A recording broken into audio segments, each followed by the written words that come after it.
Hi, this is MIcornus Phokane, the leader and the founder of Church Governance Solutions. Today, I want to just outline different behaviors of church members all over the world, different kind of behaviors. And these are behaviors that are common actually in congregants. Now, we want to talk about this because many pastors think that they are running churches that are weird and different from other churches. And sometimes they look at other people's congregations and they think that they are hunky-dory and everything is going well.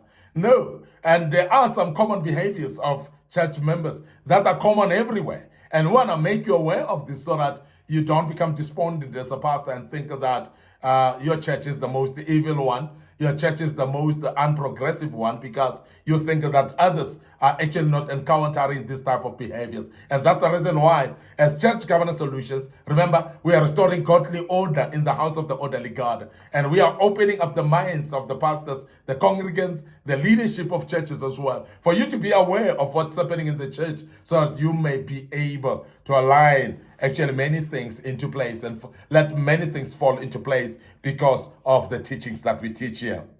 Now, common behaviors of church members everywhere. Number one, only few are committed in almost everything. And you realize that a church, even big churches, is only few people that are committed in almost everything. Prayer meetings, same faces. The tithe offerings, same people. Participation in departments, same people. You announce a conference, the very same people, that are few people, they will be there. But you find that the church is so huge in membership that you're having a lot of people, but only few people are committed. And that is everywhere in the world. And I'm sure sometimes you think that maybe my church is abnormal. I want to emphasize to you that it is a character of every church where you find that only few people are participating in everything. And churches are actually standing because of few people and this kind of people that are committed, that have actually thrown themselves into the work of God, and they want to do things and make sure that things are in place. These are the people that are able to restore order in the house of the orderly God. They are few in number, but they make such an impact. And you find that the church is doing so well, and people think that everybody's involved. Guess what? Not everybody's involved. And we want to make you aware, Pastor, that it is not only your church that looks like that. And all committed members are the less demanding in every church. All members that are committed are less demanding. Because committed people are forever busy doing the work of God to an extent that they've got no time to demand attention. They have got no time to be seeking and crying and wanting the pastor's attention. No, because they are busy, they are committed, they are busy in their departments, they are doing the work of God, and they are making sure that things are in place. They are the people that are restoring godly order in the house of the orderly God, as I've said. So therefore, it's very important for us to know that only those few people that are committed, you'll never see them dragging their feet. You'll never hear them complaining and winching and so on. The very same people are hardly calling the pastor for inconvenience because these people are committed. They don't want to inconvenience the pastor at all. And look at this. Contrary to that, those that are not committed, they're the ones that knows the telephone number of the pastor. And they will call the pastor even midnight just for praying for a headache of their child. These people are not committed, but they're demanding a lot. They're the very same people that demand the pastor when there's a wedding of their own child who is not even born again. But they're demanding the services of the pastor, but yet they themselves are not committed. Now, these are the very same people that cry a lot when the members of the church doesn't come and support them during the funeral of their loved ones. But they themselves are not committed, they are not supporting anybody, and they are not in any funeral of anybody of the church member. Even when it's a church member, they are nowhere to be found. They're forever on holidays, they're forever busy, they're doing washings even during conferences. When there's a conference service, they will say we are doing washing. These very same people are demanding quite a lot. But I'm saying that the committed members in every church, they are not as demanding as the non-committed people. And that's everywhere in the world. And Pastor, if you see that in your church, don't think that it is only your church. Everywhere in the world, congregants are like that.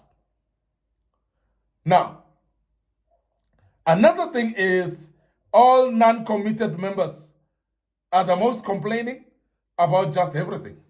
These are the people that will complain about everything. They'll complain about the church service being too long. They'll complain about the preacher speaking, talking about them. Why is he preaching, pointing at me? Why is he preaching, looking at my side? So therefore, he's actually talking about me. They're the very same people that will complain about money. When contributions are made in the church, they'll complain, why are we contributing monies all the time? But when you look at it, the very same people don't contribute even a cent, but they complain about contributions of money. These are the very same people that will complain also about things. The sound is cracky, and the sound is damaging our ears because it's not sounding right. But the very same people, you need finances to buy the instruments, they are nowhere to be found. But they complain about everything. Now, these are the very same people that go around discouraging those that are committed. And they will actually discourage them in a way that they will tell them, you commit as if they're paying you. You commit as if it's your own church. You commit as if it is your own home. And they will discourage those that are committed, because non-committed members, it's their job to discourage other people. It's their job to behave like they do and to complain as well. They specialize in complaining. But yet, these people are not committed at all. And most members run away when a church is having a building project that demands money from them. And this is happening everywhere. And you think it is in your church only, Pastor? No, it happens everywhere. When you announce, the day you announce a building project, the day you announce that we are building a church, we need monies from everywhere, the church gets empty. And only few people will remain, and they will build the church. And finally, after the church is built, the very same people that ran away, they are now all of a sudden back. And that happens everywhere.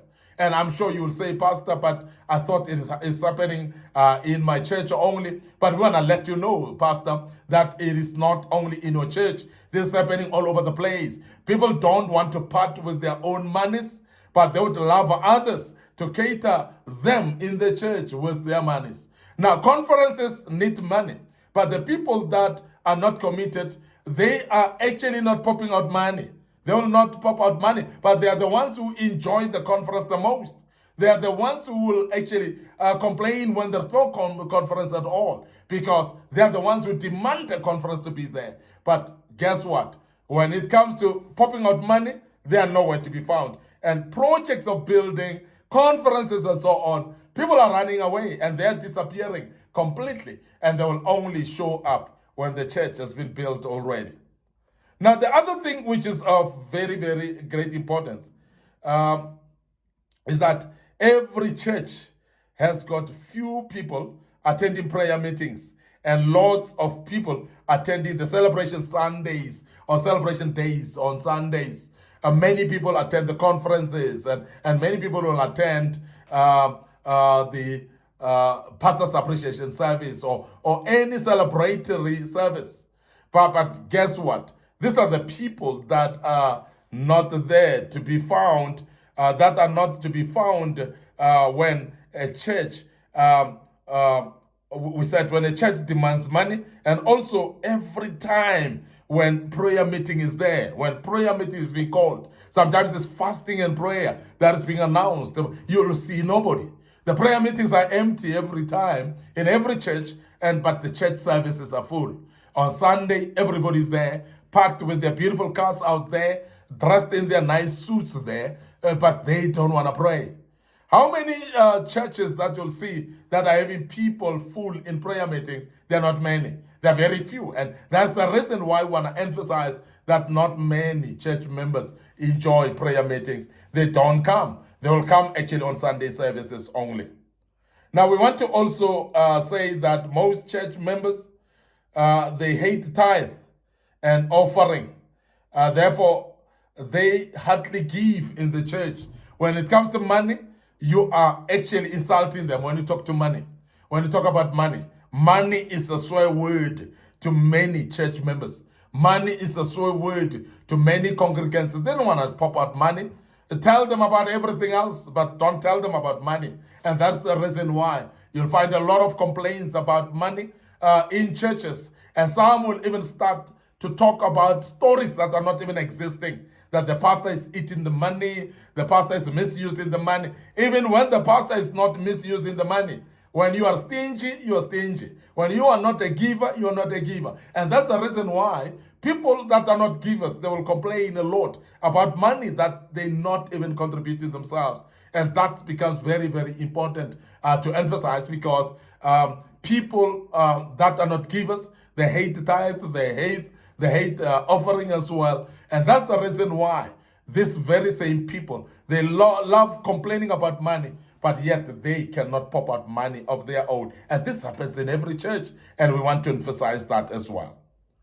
Now, most people will attend church on days after they just bought a new car, days after they just bought a new clothes, and in order for people to see them. And this is happening in every single church. Pastor, you think it's only in your church? No, it is actually almost every church, whereby people are actually attending the church just after they've bought a new car, they've bought new clothes as well, and they want to show off. They want everybody to see that they have got new car. Now, most members demand the care from others, but they hardly help anybody in the church themselves. And this is common as well. And we want to emphasize that you will see people that will demand care from others. You'll see people that will demand attendance of people of their own weddings, attendance of the congregants to the death or the funeral of their loved one. But the very same people don't go anywhere. They don't actually support anyone, but they themselves demand support. And these things, they happen in every church. And we want to emphasize that, please, as a congregant, be aware of this, and please change your behavior if you listen to us right now, because we need members that are committed in the churches and that are there to serve God and serve God fully. We want to end up here today. Your host, MIcornus Phokane. I'm the leader and the founder of Church Governance Solutions, and I believe that you've learned out of this right now, and this will make a difference in your life. Before we check out today, remember our social media platforms, our Facebook page, Church Governance Solutions. So please like that page and follow us on it. My personal Facebook page is MIcornus Phokane, so please follow us as well on MIcornus Phokane Facebook page, and click the notification button as well. Don't forget our TikTok account is under MIcornus Phokane as well, and also please follow us on that TikTok account. Don't forget our YouTube channel as well is under Young Men Empowerment Forum. Our YouTube channel, Young Men Empowerment Forum. So please subscribe to the YouTube channel. Click the notification button as well. The good Lord will bless us to do that.